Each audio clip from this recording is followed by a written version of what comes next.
Demak, biz konkurensiya haqida gaplashib o'tgan edik. Bu bizni isolation darsimizga ko'proq to'g'ri keladi, ya'ni izolyatsiya darsimizda. Konkurensiyani boshqarib tashlaymiz deyapmiz. Ya'ni konkurensiyani qanday kontrol qilamiz? Keling, konkurensiya o'zi nima muammoni yaratadi? Bizda demak last update haqida gaplashadigan bo'lsak, demak ticket booking system quryapsiz. Sizda bitta database misol uchun bor va bitta ticket qolgan. O'sha databasedagi qaysidir tablingizda bitta ticket qolgan. Demak, hozirgi holatda sizda remaining seats, ya'ni mavjud joylar bitta. Agar hodisa sodir bo'lsa, misol uchun user A ham user B ham bir xil vaqtda buy tugmasini bossa nimalar bo'lishi kerak? Sizda solution quyidagicha bo'ladi. Demak, siz joylar sonini o'qiysiz.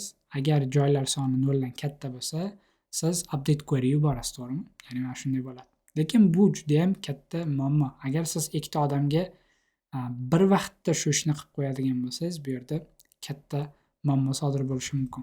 Keling, sizga bir ajoyib holatni ko'rsatib o'tmoqchiman. Men bu yerda blog post yozganman. otabek.io saytiga kelsangiz bo'ladi. Va otabek.io da biz bu yerda ba'zi bloklar o'qisak bo'ladi. Misol uchun bizda bu yerda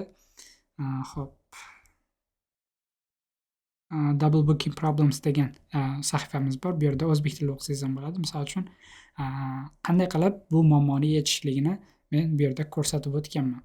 Demak, umid qilaman sizga bu muammo tushunarli bo'lsa, mana bu yerda qanday qilib nima qilishingiz, qanday qilishingiz, qayerdan qilishingiz bular haqida shu yerdan ko'rib chiqsangiz bo'ladi qisqacha. Lekin biz ko'proq nimani ko'rmoqchimiz? Biz keyingi bo'limda, ya'ni keyingi darsimizda aynan bu muammoni qanday qilib ikki xil yechimini ko'rishni o'rganib ketamiz.